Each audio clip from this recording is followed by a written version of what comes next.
Board. All right. Oh, of course, and the AC comes on right on cue. Hashtag podcasting problems. Yeah, we've got a host of those today. So we haven't done a pod in a few weeks. Hashtag life is getting in the way, right? I think the kids say it's been a minute. We haven't done our flash briefs really that consistent either. We're kind of stuck in there too, Bob. That is my fault. It was my turn, and I have been pretty busy with house sale, work travel, as you have been as well. So, yeah, life totally gets in the way. Yeah, I think you made it to New York. I made it to Denver. So now we're back, and maybe we should... Unique. New York. There's a lot of headlines that have happened. I guess the big one was Huawei, which I can now properly pronounce if I just don't think of the H.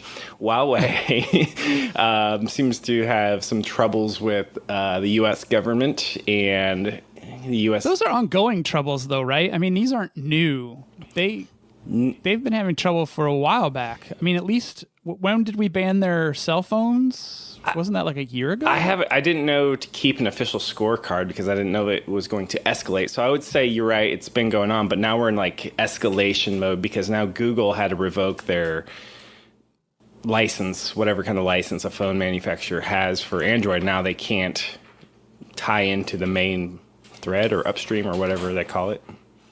So, yeah. So why did they revoke that? U.S.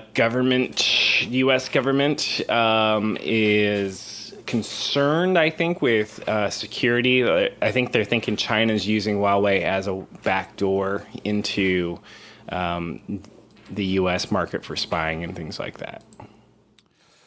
Well, I get that part, but why would that cause Google to take away their open source operating system of Android from I believe it Huawei? was at the request of the U.S. government to do so.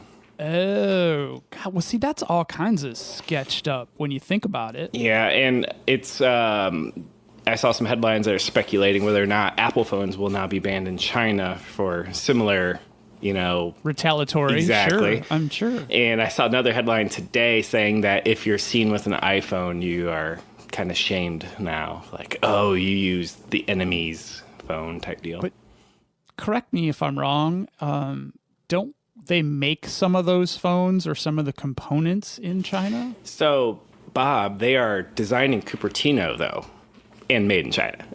So, right. I had thought, when is that worm going to turn where we're basically asymmetrically using a cheap labor force for a high-end product so we can have high margin, and then that labor force, A, just steals the technology because the government can come and say, you know what, it's in our borders, it's our technology now, to hell with your patents and copyrights, or B, kind of do what they're doing here, which is... thanks, Apple, for giving us all the technology, and now we're just going to pivot and use it with Huawei or whatnot, and thanks for the fish, Did Huawei jack it from Apple, or did they jack it from Samsung? Well, so you got Qualcomm, Samsung, I forget who's even players these days. I think they all sue each other these days, and they all, kind of settle out, of court, as well. So just handing around billions of dollars from company to company to company. Right. It's rich people issues and problems that I will probably never know the details of. But as a consumer, which the Bob and Kevin Show is a technology consumer advocate show / podcast. I think it's... what do you think? You think it's going to hurt the market? I'm thinking it's going to hurt the market. I don't see this helping Joe user or Joe consumer, Jane consumer. What do you think? Everything I've heard is their stuff, Huawei, their stuff is amazing. And it's probably hurting innovation by not having them in our marketplace because it, in effect, lowers the bar if Huawei stuff is actually a high bar. I think they did rip off the MacBook Pro. I think it's one of the things I did read. I saw a headline yesterday, maybe. All my headlines are running together, where they're basically saying, maybe it was on Recode, hey, if you want to go get that really awesome Huawei laptop, you better get it now because Best Buy is pulling it from the shelves. I think we're headed down one of those stupid trade war consequences here. And yeah, shit, that is going to really hinder innovation for sure. Yeah, totally. And aren't they also behind 5G? Who's that? Who defined that? Huawei. I think Huawei and the Chinese government are so that's another weird thing. So Huawei is being viewed as a tool of the Chinese government, something an related extension, to that. Right? An extension, yes. But I think they are behind 5G. So they could be, and I don't know. We'll have to have an intern or fact checker check us out on that. But yeah, it's a good thing. I don't know, but the concern I think is that technology can be seized in authoritarian countries. So a lot of the countries are also requiring that data stay in their country, even non-authoritarian. I wouldn't consider Germany authoritarian, and they're starting to have laws too that say, hey, if you want to do business here, cloud business, you're going to have to at least have the servers here so we can have some real executive or muscle on enforcing our laws, because if it's out of your country, it's much more difficult unless you have a great firewall like China and Russia now have. But I digress. I don't want to, because that is a digression, because I think that causes us to jump topics, because didn't I read just in the past day or so that one of Facebook's new arguments for not being broken up is because of data being contained within countries or kept within country borders? I feel like I just read that. I haven't read anything, but it does not surprise me at all that Zuckerberg is trying to pull a rabbit out of his hat to avoid getting broke up, which is really weird. I mean, let me ask you this, Bob. If you were Mark Zuckerberg and you've basically conquered the social media empire, is enough at some point, or are you just holding on to this baby until you go to the ground? I guess that's more of a personality thing, but I mean, I think it's definitely, because when you think of people like Mark, so you've got Elon Musks of the world, the Jack Dorseys of the world, and Zuckerberg, and I think that he feels he might be defined by that social network, and I just don't think he's ever going to let it go. Yeah, I think that's part of the problem. I think we're conflicted with those sorts of human ego. This is my legacy, and exactly. I don't want to just be the home run leader in baseball. I want to be so high up there that nobody can catch me for any foreseeable future. I want that sort of legacy. And I think that's why dudes in sports, since you kind of went there, I think that's why, they start to take performance enhancing drugs and things like that, because, they taste a little bit of it. Some of them, especially the ones that are up top that do it, that's got to be the reason why, is because they want to stay on top. The ones chasing, I get it. They probably feel like it's not fair or whatever. So they get in the game. But yeah, just the ego thing in business is crazy.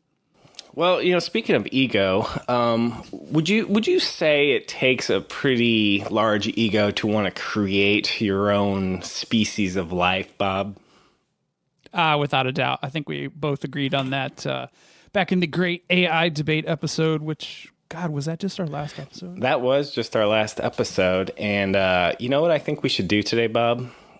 I think we should. we should probably start the show sometime, but we should. And let's set the table real quick. Once upon a time, we very lazily tried to get an intern to work for us. Basically, we had a. Hey, I made a couple calls. Okay, you put in way more effort than me then. So, well, continue to tell the story, because it's soon going to be revealed that you put in the maximum effort. We came up snake eyes on that. We currently don't have a warm body filling that seat. So, Bob, what do you think the Bob and Kevin show's next best alternative could possibly be for an intern? let's talk about on the other side of the open. You are listening to the Bob and Kevin Show with Bob Beattybar and Kevin Gishesky. Each week we cover relevant tech and social issues related to technology. Our website is bobandkevin.show. And our episodes can be found virtually on any podcast network. Be sure to follow us on Twitter, Instagram, and Facebook. Just search for Bob and Kevin Show.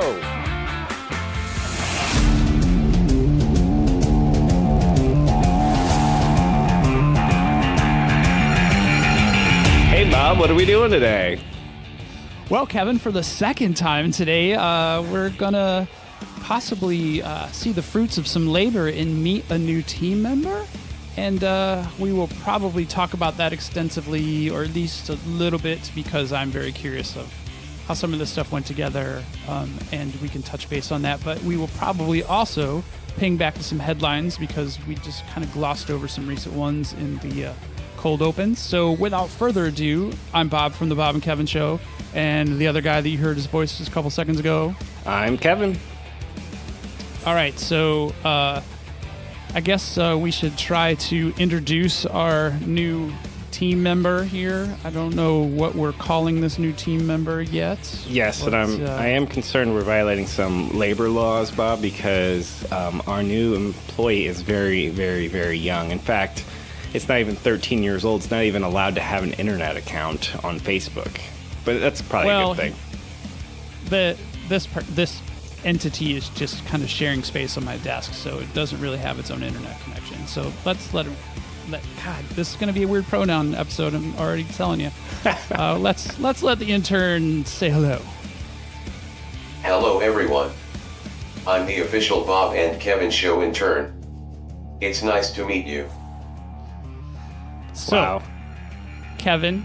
Yes. You know, we've had all this life stuff going on, and we've been pretty busy, but apparently you weren't so busy that you couldn't build us a show intern. So do you want to kind of go over how all that came to be? Yeah, so honestly, I was sitting around going, we talk a lot about AI, machine learning and whatnot. And how often do AI and machine learning things come up on a garden variety day job? And I guess the answer is not very often. The thoughts and opinions of Bob and Kevin of the Bob and Kevin Show are exclusively the thoughts of Bob and Kevin and not the thoughts of their employers. Past, present, and probably not future. And then I often talk to my 10-year-old, and he's bored at school. That's his thing. Hey, Dad, I'm bored at school. I said, well, there's no rule that requires that you can only learn from a teacher. You can try to teach yourself. And as a side thing, he's actually started to learn HTML this weekend. And I was like, yes. And I was like, what if we created our own artificial intelligence intern? How crazy would that be? And I just wanted it to talk for the most part. I'm like, let's just see if I can get it to talk. And I just sent out a tweet on Twitter, and I said, does anyone have a lead on, .NET text-to-speech? I got crickets. Nobody, I don't think, responded to me.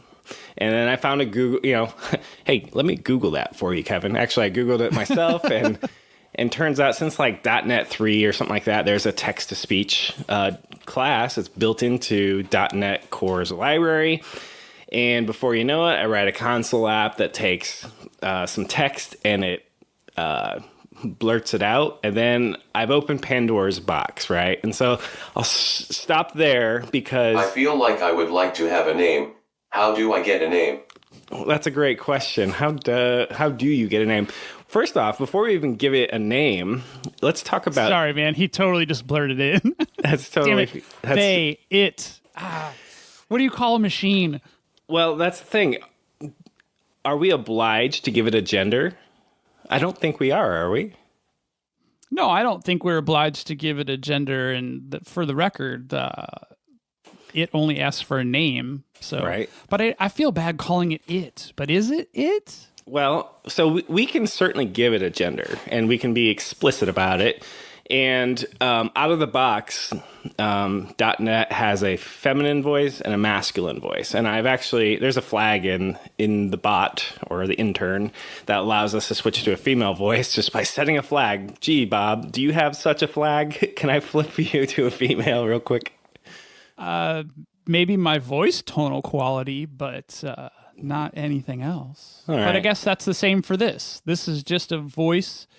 Wow, this is really opening a whole can of worms. So it's Isn't really it? just I know, right? It's a stereotypical voice quality that you set by specifying male or female. So I saw a headline, because we've been talking about headlines, that said Siri and Alexa are sexist. And I read the first few paragraphs, and it's basically like it's a submissive voice. It listens to your commands. It's very calm. And I've actually heard from a couple female colleagues of mine, and they said, isn't it kind of weird that Alexa and Siri are both feminine, and so is Cortana and all that. So I want to go on record here to try to get a royalty out of Amazon. I think they need to rebrand Alexa to keep it as Alexa, but surround the A at the end with parentheses. So it could be Alex or Alexa, and you can just toggle it, and then they can keep marketing it as Alexa, because then you get to pick. They don't have gender. a toggle, do they? They do not. So None of them do. Do you wonder why? Like, do you think that there's research that they've done that the female voice is more effective? I'm sure there's research and all that, but I see the point where it could be, no matter if they pick a masculine voice or feminine voice, you're just going to change the outrage argument from, well, if it's a male voice, oh, you wanted it to, women can't be in tech now or something. Someone will just go there for the sake of just being contrarian here. And that's totally not the case, because technology knows no gender, or at least ideally it knows no gender. But we've totally opened this can of worms because we've created our own intern, and I had to make a choice. Now, I feel like that's got to be one of the core settings, right? First, you have to pick a voice. To have a voice, you have to pick one.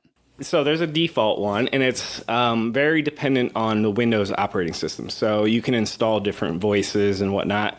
And it has a command or a piece of code in C# that basically allows you to choose a voice, and you can choose a voice by hints. So you can actually pick gender.neutral.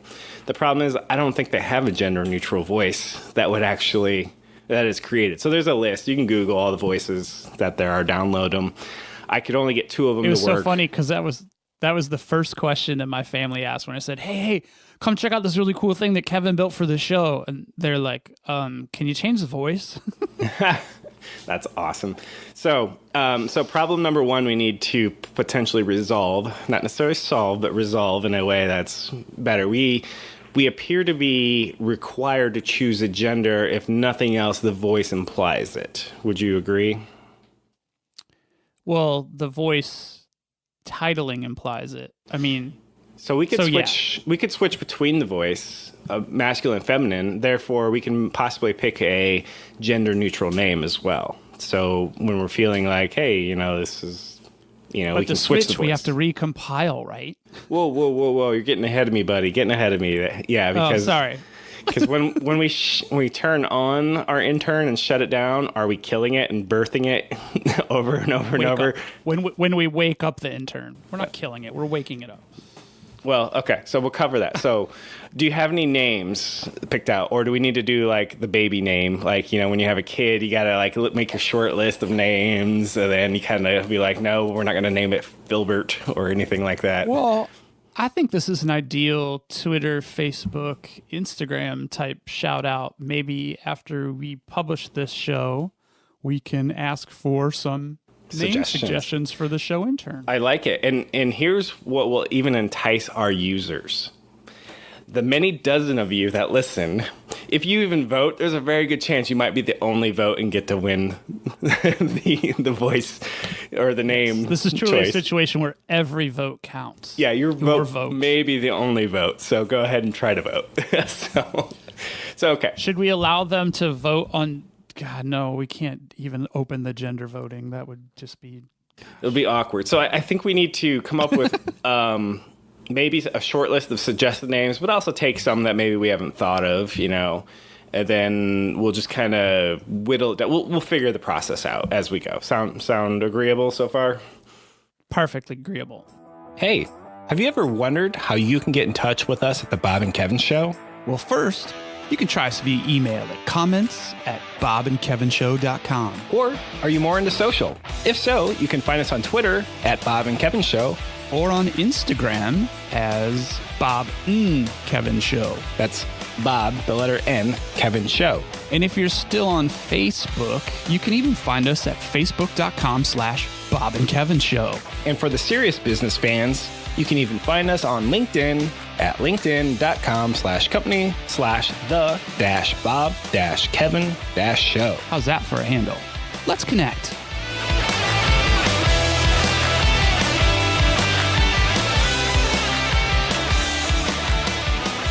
So I guess we should just go down.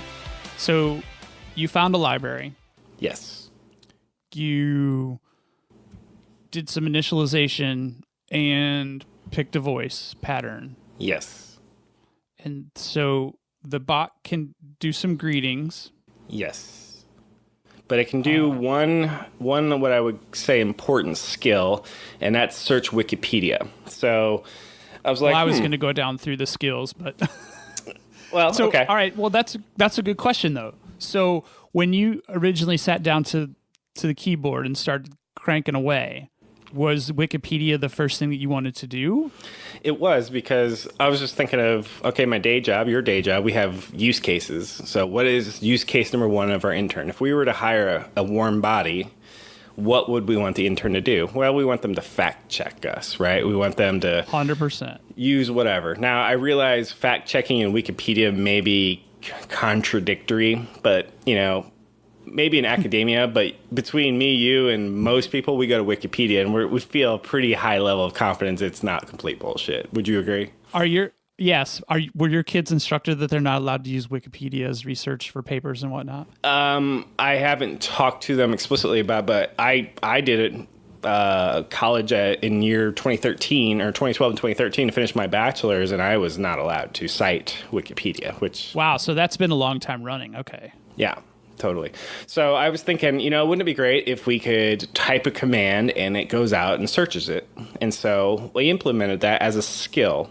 And the reason I chose the word skill is because, well, Alexa has a skill. If you teach it something, it has a skill totally analogous to what would happen to a human. And so I have Amazon to thank for the overall structure of that sort of thing. Okay, because that was another question I was going to ask. I've been looking at the code structure, and it basically is broken out into modules that you're treating like skills. Okay. Yeah, so we have skill, and then we also have other modules like a voice box. And we have another module for basically listening. So it's almost like the ears. So once I made it from text to speech, I was like, gee, wouldn't it be great to close the loop like Alexa and go from speech to text and then text back to speech? And so I implemented that too. And I was like, oh man, this is going to be impossible. Turns out, so far, all in on this project, I probably got about 3 or 4 hours into it. And I've already got it listening. So how did the listen kind of come into things? I mean, is that just a reverse of text to speech, and then that takes that as the Wikipedia search input, basically? So it was tricky. So step number one was, does .NET even offer this? Turns out .NET 3.0 introduced this. But this is where it got really murky. I'm like, okay, well, I want it to work just like Alexa or just like Siri. I kind of want to push a button, and it listens, it translates that. And once I get it into text, I can then parse that and do something. So what I learned with the .NET library that does this is you either have to tell it every word that it needs to understand, which is, I don't have time to teach however many words there are in English to it. I'm like, there's got to be a better, something built in for this, right? Turns out there is. There's a dictation module in .NET, and you just tell it to start listening, and it will try to take your speech to text as dictation.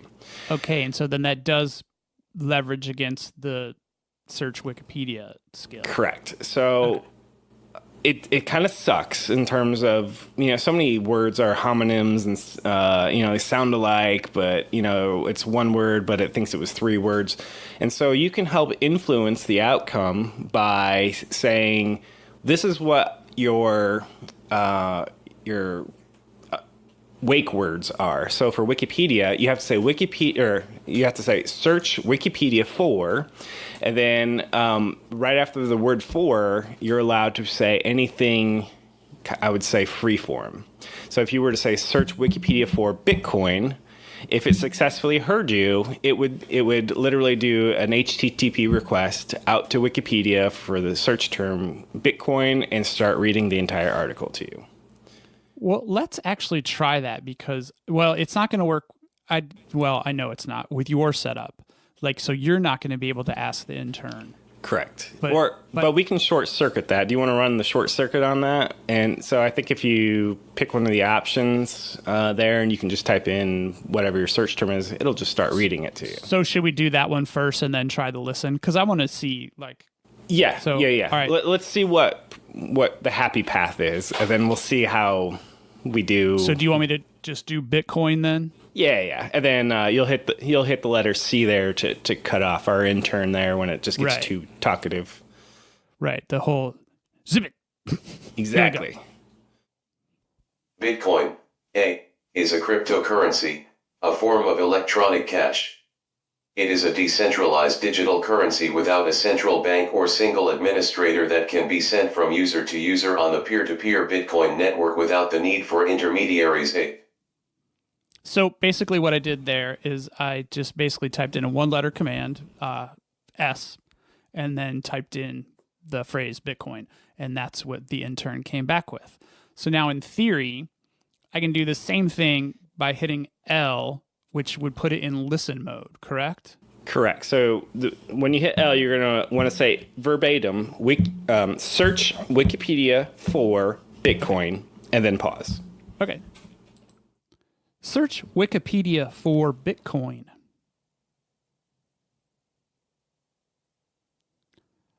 I wonder if there's no input to that machine. That's probably... All right, so... Okay. So there's no audio going from your mic to that machine. So sorry, I don't understand. Yep. Yeah. So it timed out, I've got no audio essentially. pickup. Yeah. So we'll have to come up with a way to enable audio input for this intern to be of any interactive value for us. Yeah, and that's just a technical show thing we'll figure out. But while we're on it, if you'd like to try our intern at home, you can actually find this on my GitHub as open source. So I open source this. So this isn't just some sort of vaporware that we aren't really using. You can go to my GitHub, clone it, download it, fork it, whatever you want to do, and you can actually run this on your local machine. Now, it does require Windows, so I hate you, or I hate it for you if... I don't hate you. I hate it. I hate you if you're an Apple. You know where I was going with that. No, I like OS 10, so let's clear the air there. But I was going to say, I hate it for you if you don't have an instance of Windows, because this is very much coupled to a Windows install.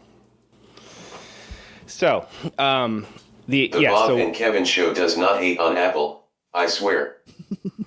Yes, thank you, Showbot. So I've been calling it Showbot. And that's kind of, obviously a play on the Bob and Kevin show and Robot. So the repo is called Showbot.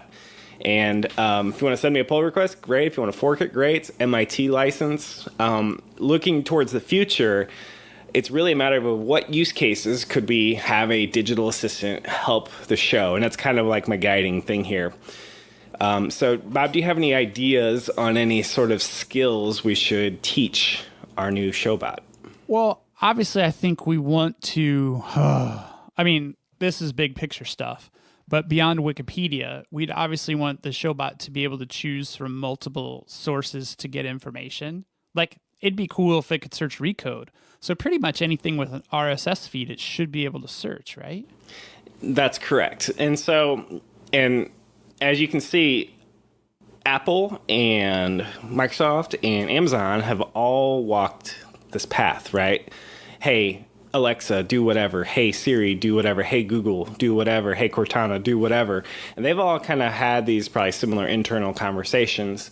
And I had the same thing too, because what I was going to do is going to change the lexicon, be able to say search source for target, type thing. And then I could internally route to what skill it goes to. So if you say search Google for Bitcoin, it would Google and maybe take the first result, follow that first result, and start reading whatever it found. Now you can start understanding where the value isn't so much in the hardware. The hardware makes it ubiquitous. The actual Alexa and Siri is the service. Okay, once all the hardware has to do is take the command and send it to the server. The server is where all the magic happens. Okay, how do we infer? How do we interpret? What are we doing with this? Because if I say search Google for Bitcoin, what does that mean to a end user? Okay, I guess you want to search it, but we're on a headless device here with no display screen. I have to pick something to read to you, I assume.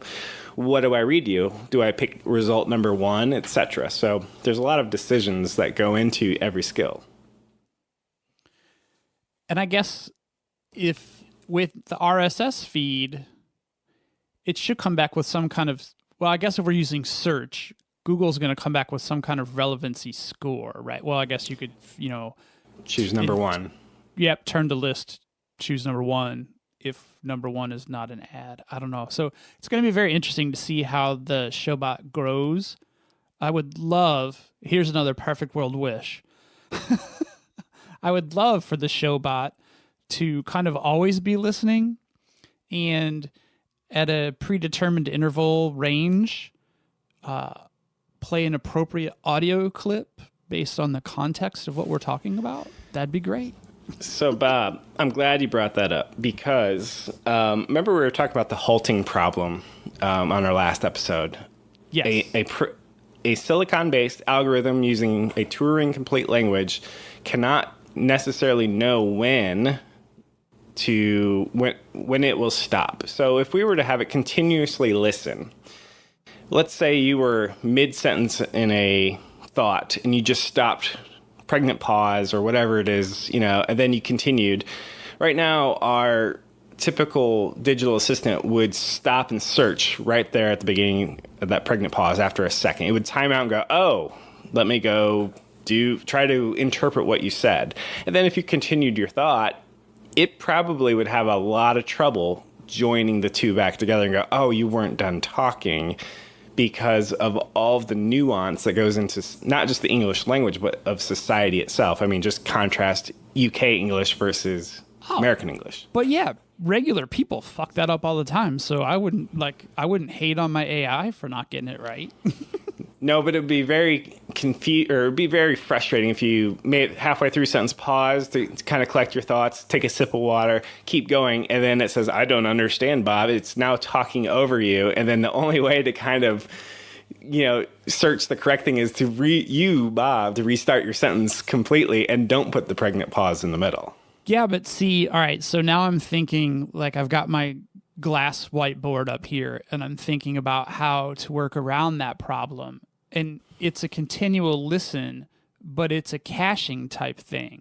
So I'm listening for the pause, and I'm seeking back 25 seconds. When the pause is initiated, I'm seeking back whatever the predetermined amount is. If there's nothing contextual that I can find that makes sense, instead of saying I don't understand, Showbot could just go, just like a real person does. Yeah. And I'm going to keep harping on the halting problem. So, okay, let's assume that I'm now programmed for listening for pregnant pauses. So, he may not be done, but he might be done. I don't know. So when he starts talking again, join this to the last thing he said and see if that makes sense. And then now there's another pause. Are we done yet? I don't know. But I don't want it to be conversational. I don't want it to be conversational, and that routine can actually reset when the pause happens. And if there's no appropriate fill-in by Showbot, then Showbot just says, okay, I'll just restart the routine and wait for myself to have something important to say based on what they're saying. And I 100% agree. That would be how we would probably get through the problem. but it's no longer air quotes. I can air quotes because you can see me, but nobody else can. A part of the conversation, because as soon as it can't understand, it throws away that context. And if we keep that context around, now we have the classic problem of, when is the cache invalid? When do I no longer need this information? Now, humans, we have a similar problem, because I know you'll say, well, humans do the same thing. Yes, but and kids definitely do it. I mean, you're basically describing how kids learn to participate in adult conversation. This is exactly what we're diagramming here. And because we don't have the magical technology of self-writing code at this point, which we don't, we can self-write data. We cannot self-write code can't learn by writing code. We can learn by writing data sets. And that may equate to the same thing, depending on how you structure it. I'm not saying you couldn't do that. But what I'm saying is this becomes very, very nuanced and difficult, even doing something simple. Right. All right. So, but what about, all right, and we're taking this super fantastical because I know that I am super ill-equipped to contribute to this project. But for someone that's much more intelligent than I am, couldn't this become a pet project where the goal is to teach Showbot what you and I are about? And so Showbot listens to us when we record. And I would see that there wouldn't take very long for it to all of a sudden say, oh, this is the part in the show where Bob or Kevin is going to say data is the new oil.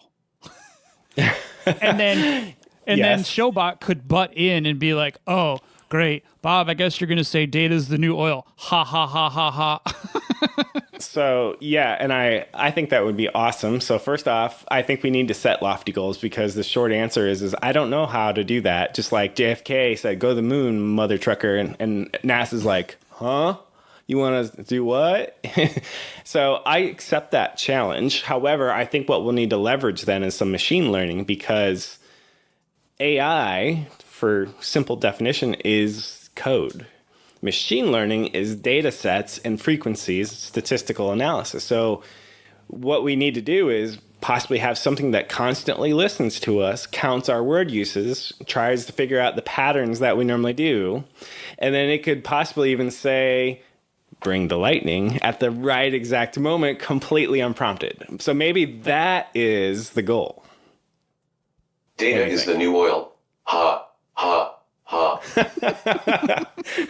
Hey, wait, is that Mark Zuckerberg? Oh, shit. Just making sure there. So that's so funny.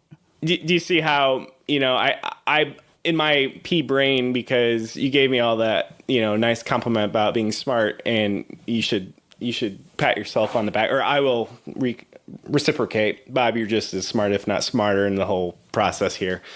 However, I think we'll need to collaborate here, because I don't know that. I've never parsed words and done a word count through audio before. Have you? No, and that was actually one of the next questions I was going to ask is, like, could we, in theory, start Showbot building their own dictionary? Through that word count. That would almost be like another skill. It'd be like Showbot dictionary. And through the listening process, Showbot determines through frequency. Of course, we'd have to learn how to do this.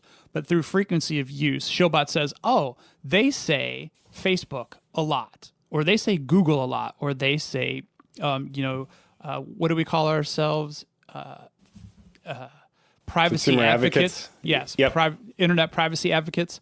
So all of a sudden, Showbot starts throwing those in their dictionary, and then they look up the definitions of those words through the other skills that we've created. And then all of a sudden, when that starts to build context, I think, for Showbot, when they hear that term, they reference the definition, and they might be able to actually contribute to a conversation based on what they know about the words we use most often.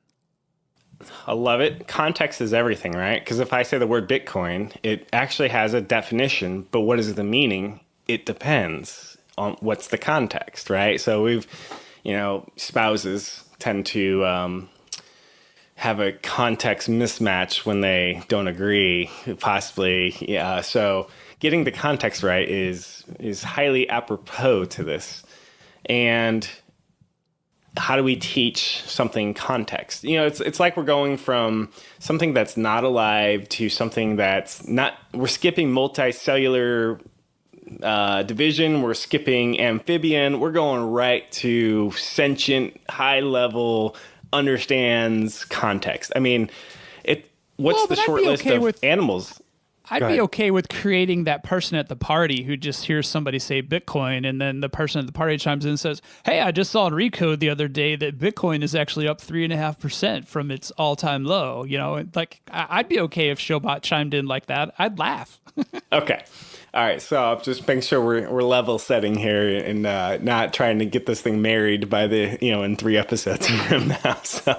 No, Showbot's going to totally be an asshole that we hate for a while because Showbot's going to be learning. So, sorry, Showbot. Speaking of learning and Showbot and artificial intelligence, so if you were to say, okay, they use Bitcoin a lot, let me go learn about Bitcoin. So step 1 might be go to Wikipedia, and there's a lot of words in there. And even humans... It is okay, Bob. You can be an ass too. Even humans, they start clicking on all those things on Wikipedia. You get distracted, right? You're just like, oh, what is that? Ooh, I always want, what is one of those? So if you were a silicon-based machine, essentially when you go to Wikipedia and you want to learn more, you might turn yourself into a internet spider. Follow this link. Now... find out this word. Oh, it's not linked. But what I can do is I can check Wikipedia what this word means. And I bet you would have an easier time understanding what Bitcoin was and a really hard time understanding what the word the, THE, is and does and why we need it. And, that has to almost be a hard-coded thing. That's more like a mathematical axiom. We use the in these certain cases. There is no meaning. You just do. It's more of a procedural lexicon requirement than anything. But if Showbot dropped the usage of the word the, I still think that Showbot would be able to carry on conversations just fine. Okay, but where do those two worlds converge? What can I throw away and what do I keep? Because we're on a spectrum. At some point you completely lose the context because you're skipping ahead, right? You're like Bitcoin, Recode. You've had small children, right? That's true, and most of the time I'm just like, yeah, I don't know, go to bed, or you're grounded, or yeah, I don't know, ask your mom, Exactly. So, do you know what this child is saying? So I expect some of that's going to happen with our trial and error. I just don't understand where data gets stored because Showbot's going to have to store data. Okay, all right, so. Let's start with some of the GUI questions, and and I don't mean graphic user interface. I mean like stepping pile of goo questions. So if there's more skills, we can talk about those later or whatnot. But let's talk about just like the basics. So when you create an AI intern, is the goal to make it anthropomorphic? Are we supposed to be making this in the image of a human and have human qualities? Well, I think when it comes to technology and things like that, we are the ones that anthropomorphize something. Like through, giving it semi-human qualities, we will bridge the gap. Like Sophia's a perfect example. That bot's tooling around the world, doing a never-ending roadshow and helping be part of legislation changes around the globe for somehow. And I still don't know if that's real or a hoax. I can't even tell. So, Bob, we got called out by Conrad Weems, good listener, friend of the show. He basically said you guys did not clearly define what might sentient AI be or not be. So, if we're creating an intern and you're saying we as humans like to make them human-like, I'm looking at a toaster over here. Is this toaster AI? No. Why not? Because I said. What about the microwave? That's got buttons. I can give it commands. It'll spin and cook my food. What about the microwave? Oh, damn you and your traps. Evil laugh. No, and our Showbot's not AI yet either. Okay, great, because Bob's about to drop the definition of what is AI then on us, and it is marketing. Oh, okay. It's marketing. So basically, speak. I think therefore I am, but the AI version, which is I created you, therefore you are, right? Okay, I'll go with that. So to Conrad's point, do we know what a sentient AI would actually be defined as? Well, I don't know if I have the answer. No, but I think the key word there is sentience. Like Showbot that we're making is probably never going to be able to make its own decisions. Well, I mean, I guess it could. Whoa. Why not, Bob? Well, because saying I'm not skilled enough? I just don't know if there's a .NET library for that. But there are .NET, so we could look at .NET libraries for sentence context. So you could take that library that they have for determining context in email messages. Have you seen that one? I haven't, but I'll follow along. Right, but so you could take that and use the same listen input skill that you already have and take that listen input, turn it into text, and then Showbot could say, oh, you sound like you might be angry. So does that make it self-aware and sentient?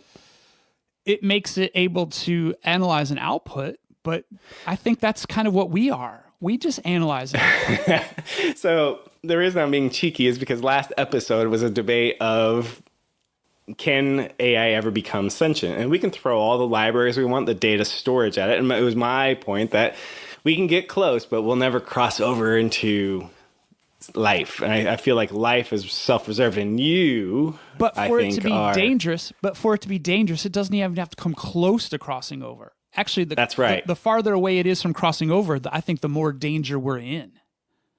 Potentially, right. If you have no conscience, you're just a steely-eyed killer, right? Right. If you can't convince the machine to think twice about that outcome, then it never will.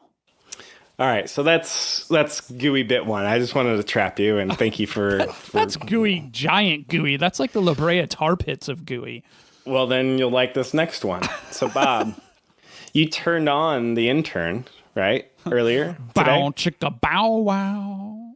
Oh, sorry, no, I just launched it. Did it come alive or not?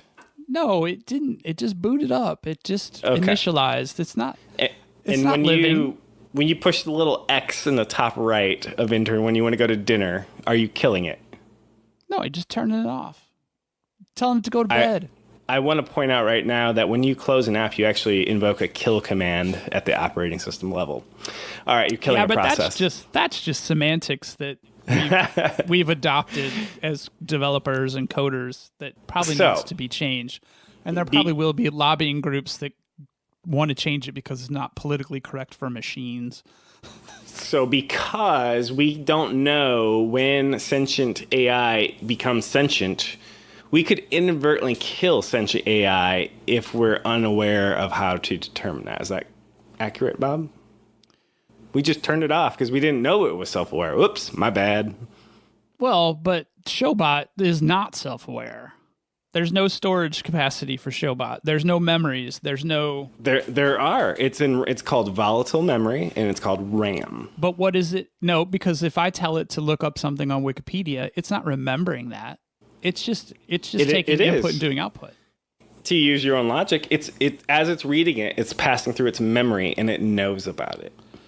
Right. So maybe sentience is basically the based on the persistence of a memory, because it's only remembering it for the milliseconds it takes to process it. Okay. I can't be like, hey, Showbot, rewind 3.5 seconds and tell me what you just said. So if I write the Wikipedia article to a local file, it is now persisted. Therefore, Bob, you're saying it's sentient. I think that's just one of the checkboxes.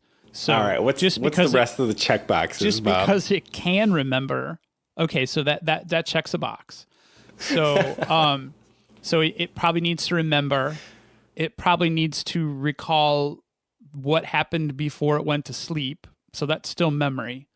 It needs to, I think, be able to look into the future. And when I say that, like to make a plan. Like, okay. I know that. My alarm clock on my phone, it's going to wake me up tomorrow morning. yes, it's going to wake you up tomorrow morning, but it's not planning that. It's so when Yeah, I say it's so when I say planning to it, go off. well, that's because you programmed the plan. So I can just set it to randomly pick a time in the future to go off, and it is now planning a task. So Scheduled task. All right. So if you had it schedule that task, but that task wasn't just to wake you up, it was to move something from its short-term storage to its long-term storage, and to read 3 articles and catalog those into the dictionary, and then maybe even jot down a note that says, hey, on the next Bob and Kevin show, I'm going to interject at these times based on these topics. Then we're starting to get a little bit closer to sentient. Closer. And Yeah. we're approaching sentience. But Yeah, I'm but thinking no, that not list yet. is going to get infinitely long, Bob. Hey, it is. It's going to get really long. And I'm telling you, the scarier part is the non-sentience than the sentience. All right, I just like making you squirm, so I'll give you a reprieve. Sorry. Sorry, I'm not really sorry. squirming. I'm not really squirming too much here because I still frame this under the thing of a child. You know, All right, because children, we like to anthropomorphize. I love And that word.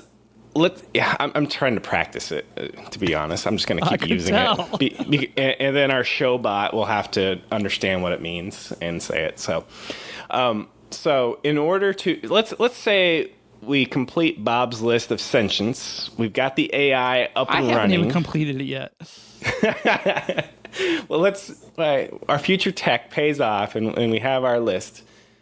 Does our bot have to replicate, aka procreate / either asexually or sexually reproduce in order to be alive? How about that? No, because we have humans that can't reproduce. No, but the human species can. So let's say we had a Yeah, but we're still treating. I mean, we're not creating. We're creating the Adam and the Eve here. And So- before Adam and Eve were created, they by their own couldn't procreate.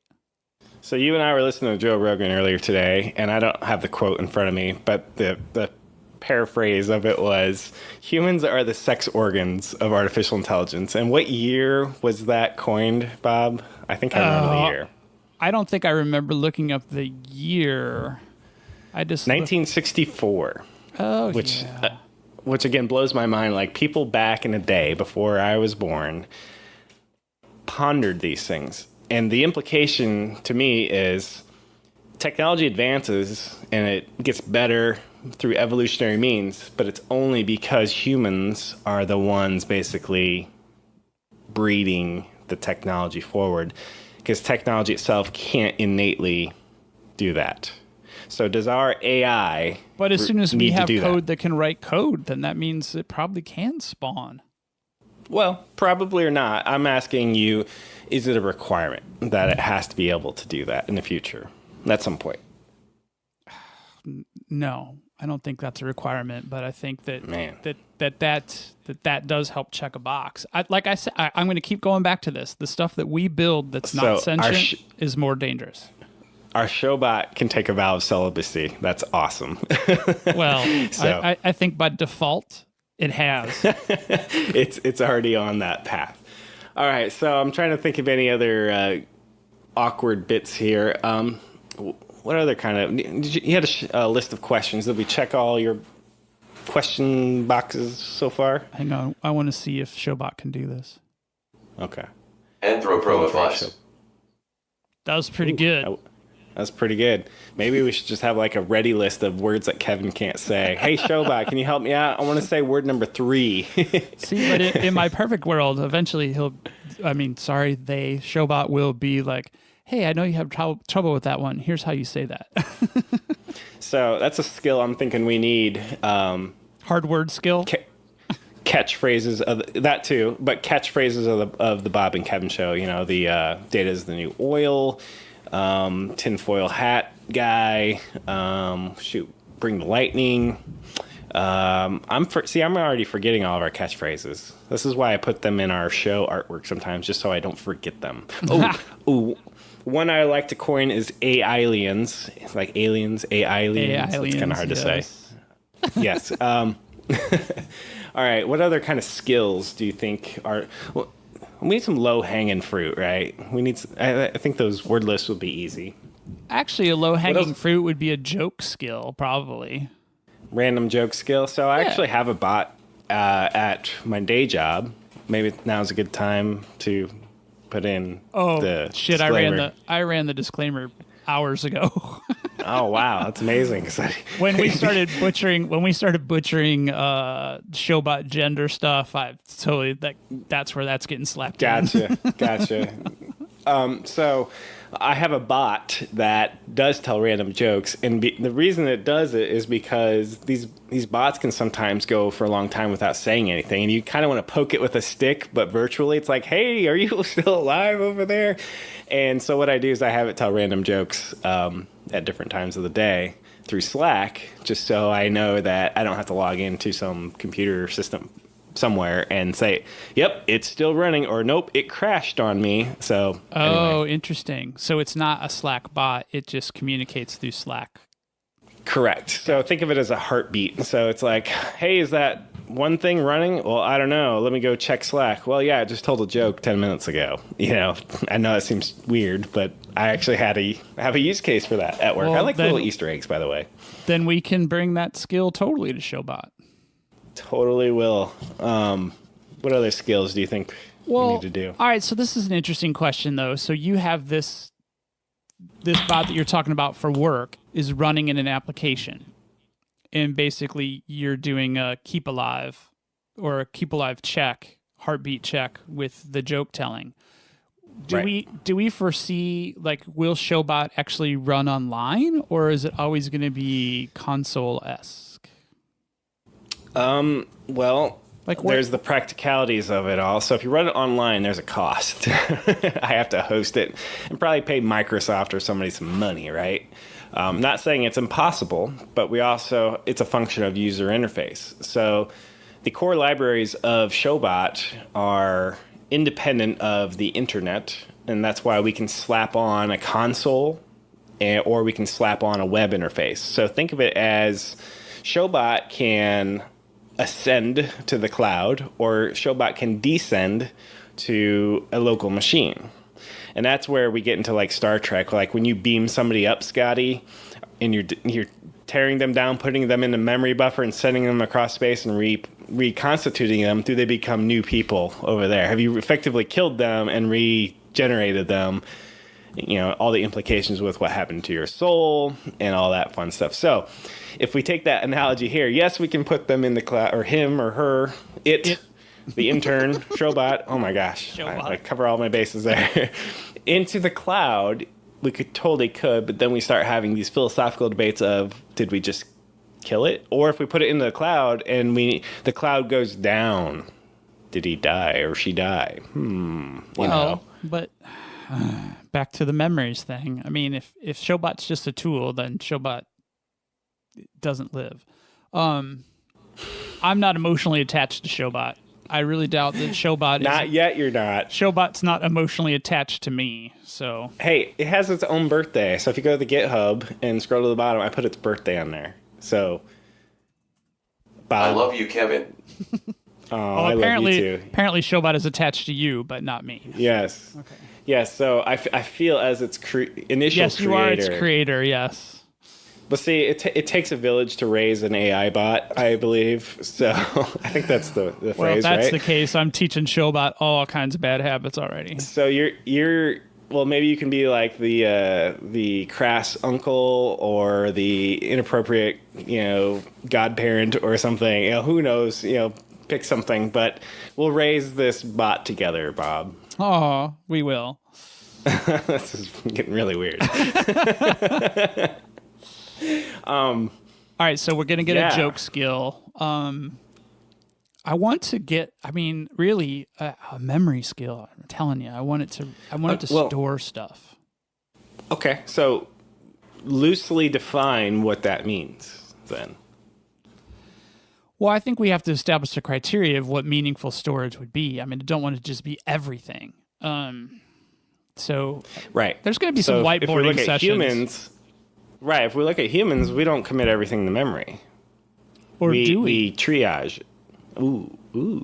I don't know. I don't do enough recreational drugs to actually know the answer to that. So, But there's actually people that believe that there's memories, like there's scientists that hypothesize that there's memories of our species going back to the beginning of its forming encoded in our DNA.